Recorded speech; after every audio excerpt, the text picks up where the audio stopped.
Okay, I'm going to run this presentation recording because only after we did the AMA on Discord was I notified that the slides didn't change on the Discord event. Um, so, real bummer, and apologies for that. So, I thought, you know what, let me run through the presentation again. So, I'm recording this just to take you guys through it and just to sort of outline what I'd covered. And yeah, hopefully, if you have any questions based off of this, feel free to reach out to us on chat in the main channels with your questions. So I think really to kick it off, just want to introduce Liberty Finance to everybody. So Liberty Finance is the world's first Sharia-approved decentralized exchange. And for us being Sharia-approved or Islamic finance focused, it's not about exclusivity, but rather about being inclusive, about welcoming and being open to a broader market that is largely excluded from everything that DeFi has to offer. Our solution is built by traders for traders. Really, the wealth of experience in the team and the years in the space in the team just adds credence and value to what we're creating. You know, we really are focusing on building a solution that takes the best of centralized exchanges and the benefits of decentralization and brings them together to create a very, very powerful solution. And ultimately, this is our driving principle that custody should not be given up for the sake of convenience. Just because a platform gives you certain features does not mean that you need to give up control over your finances to utilize that platform and risk your assets and risk your investments. And for us, really, we're gearing towards unlocking the future of financial freedom.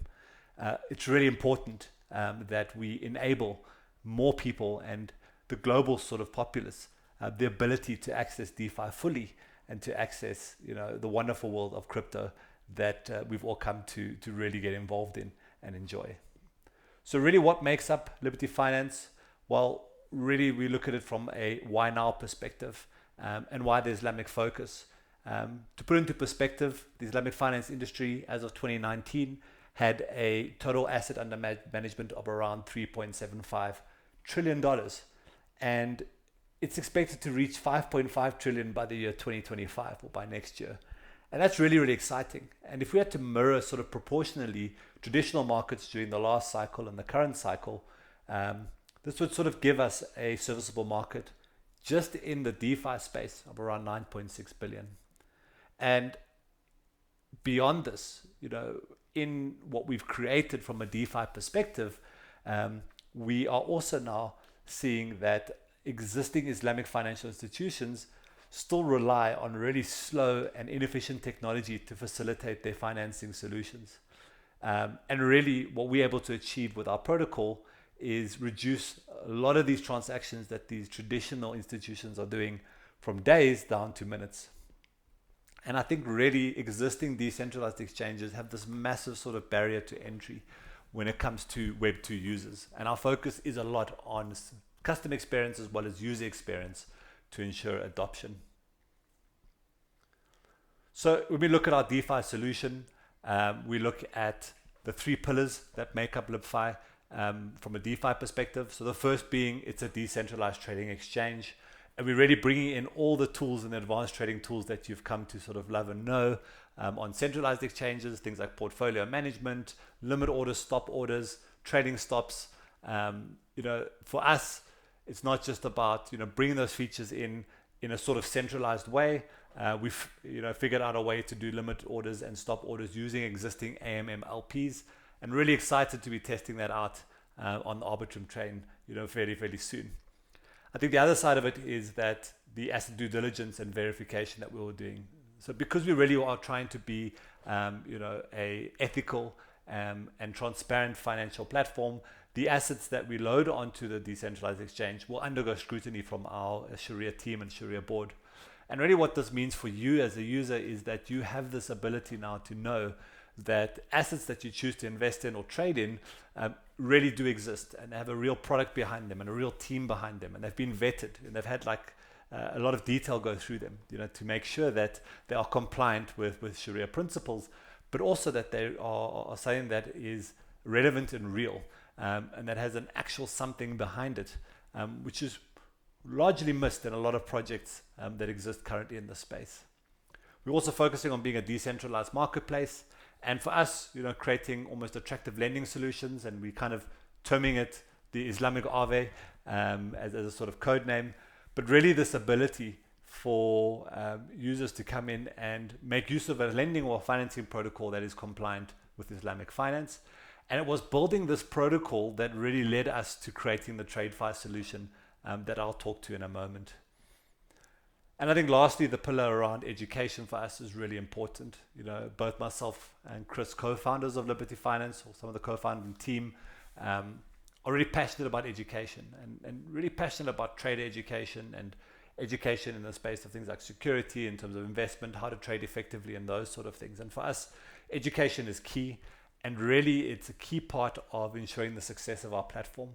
An educated trader is not going to blow their account. They are going to make more use of the platform, and the more use they make of the platform, the more fees that they will generate for the LP stakers and also for our protocol. We're also going to be doing a big focus on Islamic finance education, not just for Islamic investors, but for everybody, to understand the benefits and the value behind the ethical finance that Islamic finance brings to the protocol, what it brings to the space.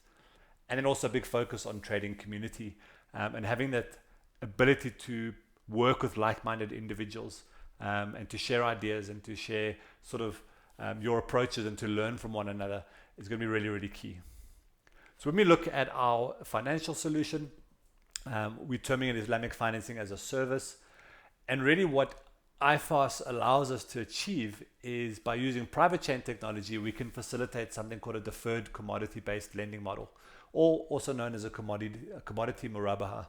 And what's exciting about this is it takes an existing process or current process that's very, very inefficient and takes long to execute, right down to a couple of minutes.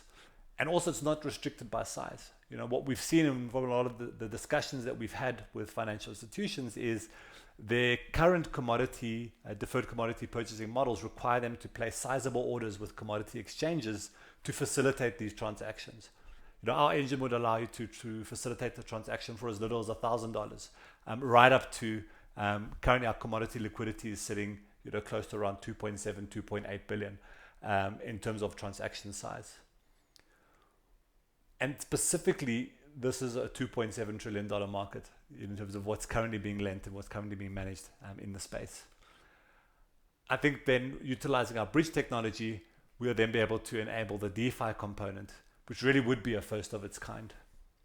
And this will sort of lead us to some of the ideas that we've had on the trading side, is to almost enable a type of trade boost or margin, allowing an investor to use financing as an option when making a trade.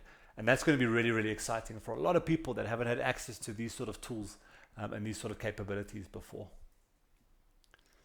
So when we look at the market opportunity, from a TradeFi perspective, it really boils down to around 14.1 billion in terms of a serviceable market that we are going for, as well as a 1.6 billion in the DeFi space. And it's really exciting for us because we've looked at the numbers in terms of the breakdowns, and we've really picked a really low percentage in terms of what we believe is the serviceable attainable market. We're not coming out here and being sort of overly confident or overestimating what our capabilities are. We're taking really, really low percentages, and we're setting ourselves up for the best sort of opportunity for success. And even with these low sort of percentage numbers that we're running, we're seeing sort of massive upside and massive potential for what we're looking to create. And that sort of potential sort of realizes itself in the following revenue projections. And kind of looking at it from a breakdown, we're looking at commodity lending, generating revenue for us, and producing a share that will go to the DAO. We're looking at the decentralized exchange in terms of orders from a market perspective, also from limited stop orders.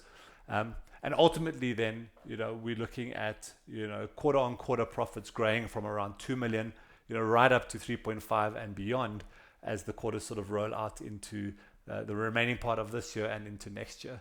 And ultimately the way we've sort of set this all up is the DAO creates and has built the engine and the protocol that facilitates everything that we do. And in such, whether it's traditional finance services that we're doing, outside of crypto, all of that still pays royalties back to the DAO, and this is the actual revenue that the DAO would receive, from those specific operations that we're doing. And this sort of leads us then to the formation of the DAO itself. So at launch, our initial DAO proposals will focus on the more detailed specifics of how the DAO would be run and be set up. But there will be some sort of primary things that we're going to focus on from a DAO perspective, and with the special sort of emphasis on Sharia compliance. But I think really for us, from a DAO structuring, is that there will be a dedicated Sharia board that will ensure that the DAO's activities align with Islamic financial principles. We will launch with focuses around how we counteract things like flash loans and whale dominance and voting fatigue and those sort of things. We're pretty keen on allowing shareholders to delegate their votes. We also want to ensure that the DAO itself comprises not just of very specific individuals, but core team members and community elected individuals, to really drive the decision-making process more holistically. We've got a big focus in terms of our treasury strategy, to ensure stability of the DAO and to ensure sustainability of it, as well as then focus on things like inclusive decision-making and emergency response protocols. So really excited about that, and I'll give an update on where the DAO is at in a moment.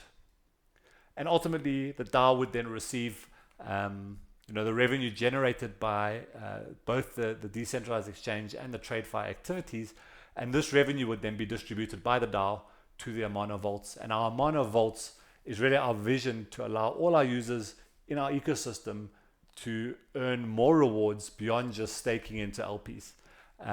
So the vaults will allow us to incentivize our actual token, and incentivize token adoption and token demand.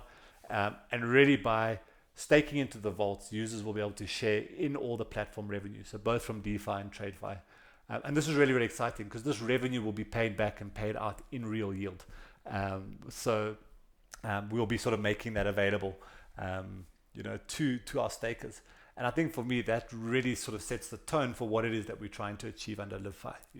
Throughout this process of building this project and kind of pulling this together, we've obviously had a few sort of changes in direction and a few changes in focus, moving change to Arbitrum and those sort of things. But a lot of people have sort of said to me, we need to just hype the project, and that must be the focus. And we need to, just blast things out and, launch the token, and then off of the back of the hype, we can maybe build something. And for me, that is not really what I want to achieve. I want to make sure that we've got a tangible, real product that's generating tangible, real yield and real results. I don't want to build a project that's only sort of valued by the community that supports it for the time that they support it. And then in a bear market, that project just loses, 99% in value. I want to ensure that if you hold a Libfi token and you've staked that token into the vault, that as long as Libfi is able to utilize that technology to generate real business, you will be generating real yield, and getting paid, for being part of the project and being part of the DAO. And that for me is one of the most sort of fundamental things of what we're trying to achieve. So in terms of just a quick update, to sort of close this off in terms of where we're at, our Arbitrum migration is almost completed. And I know we've really been pushing to try and get this completed a lot sooner. We thought we were very close to completing it a few weeks ago. We ran into a host of bugs and a host of issues with the changeover in chains. So even though EVM chains should be sort of cross-compatible, I think not every EVM is built the same, which has really meant we've been stuck in the trenches, just trying to sort of get things right and get things ready. But we are very, very, very close. In fact, we've been actively testing our testnet as a core team over the last couple of weeks, and gearing up to being ready to actually announce it out that the testnet is live on Arbitrum. And once the testnet is live and we're ready to sort of launch it, we can then launch the Mawiba program, which we would then anticipate, bringing a lot more activity into our community and a lot more activity onto the testnet itself. And in fact, we've got an AMA with Arbitrum coming up mid-March, which is going to be really, really exciting on Twitter Spaces, talking about the protocol and talking about what we're doing. Another interesting thing is that the DAO formation has been completed and we've established a DAO in Wyoming.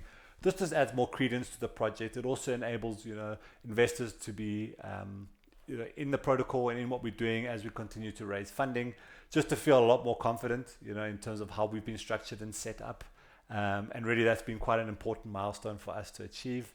We've also established a TradeFi business team, and we have our initial sort of proof of concept project launching in March. We've actually got a really cool lending project that's coming through that's actually going to generate yield for us, right off the bat. So really excited about that, really excited about being able to test out our protocol in the real world. And that's just us sort of wearing our Web 2 business to business sort of hats, and the experience that we have in that space, sort of bringing that forward to say, how do we generate real business? How do we build these networks with real individuals, outside of crypto, and show them the value of what the blockchain can bring to what it is that they're doing, and ultimately generate business for the protocol and generate business for the DAO. And we've had some really great community growth. We've been trying out a couple of marketing tactics, just to sort of anticipate testnet launch and how we're going to drive engagement into testnet and track utilization on it. But with that, we've seen almost 600% community growth, and a sort of massive following growth of around 300%. And maybe my last sort of update point is we are opening the private investment round in Libfi in March. So if you are interested in getting involved at a private level, if you're an institution or represent an institution or a group of investors, feel free to reach out to us at hello@libfi for more info. And we can then engage in a conversation and share some more information with you in terms of the round size and the allocations and those sort of things. So I'm going to pause it for there. And if you do have any questions, feel free to drop them in the chat. Send me a DM on Telegram. Always happy to chat, always happy to reach out and speak to everyone. And yeah, looking forward to continuing this journey with everybody. Apologies that the Discord stream didn't work like it should have, but I thought let me quickly just do a recap of the presentation and share this with everybody so that you could at least get the full view of what it is that I try to go through. And I think next time we try new technology, we should definitely give it a trial run first. But I suppose my confidence in Discord was like, wow, this event system is really cool. Let's just give it a go. But anyways, that's it from me. Wishing you a fabulous Thursday and a successful rest of week and an awesome weekend. And looking forward to hanging out and chatting with you guys in the general chat and in Telegram and on social media. Good evening.